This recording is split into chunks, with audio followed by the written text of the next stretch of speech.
Gitapos ang siyam kaadlaw nga nobina mas karong adlaw sa pagsimba nga walay salang gikan sa sinugdanan ni Mayor Ramon Alvin Garcia ug kapikas niini nga si Kate sa wala pa ang traslasyon sa imahe ni Senyor Santo Niño ug Birhen sa Guadalupe paingon sa Shrine of St. Joseph sa Dakbayan sa Mandawi.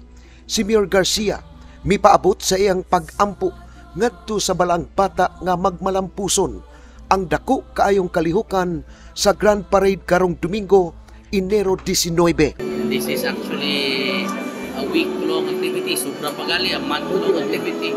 So, ang ayaw yun sa balaang bata mo, yun ang paglampos sa tanan ng mga activities, festivities, events. No, labi na karong Domingo, pitsa 19, nga mao ang katong Grand Parade, ritual showdown in Grand Mardi Gras.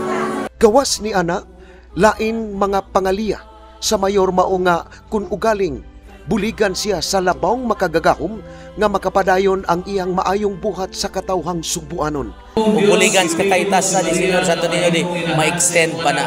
So akong masaad lang yun sa atong mga kaigsoon.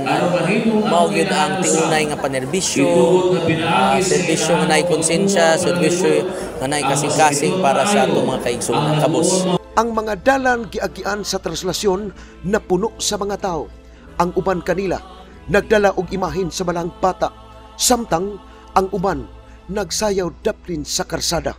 Si Mayor Garcia mo'y nihatod sa balang bata ug sa Birhen sa Guadalupe hangtod sa utlanan sa Dakbayan sa Sugbo ug Mandawi nga mao ang subang dako.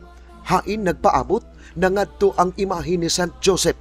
Mainiton nga gidawat sa mga opisyal sa Dakbayan sa Mandawi nga gipanguluhan mismo ni Mayor Glenn Perside. Bisan sa hulga sa uwan nga nasinati sayo kaganinang buntag apan wala makapugong sa bagang duot sa katawhan nga nagpaabot nga maagian sa traslasyon. Usa ka person with disability kun PWD ang nag-atang diha sa barangay Subang Dako. Siya mao ang 68 anyos nga na-stroke sulod na sa 3 ka tuig. Pangalian niya kang Senyor Santo Niño nga maulian og mabalik sa normal ang iyang kinabuhi.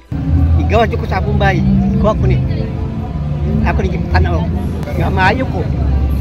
Siya akong maestro, bukod siya pagto gigit Santo Niño. Milanat og 2 ka oras ug tunga ang traslasyon. Iko naabot sa simbahan sa Mandawi. Hain gisugdan dayon ang Santos nga misa. Kini ang balita. Ray Pasaporte, Cebu City News.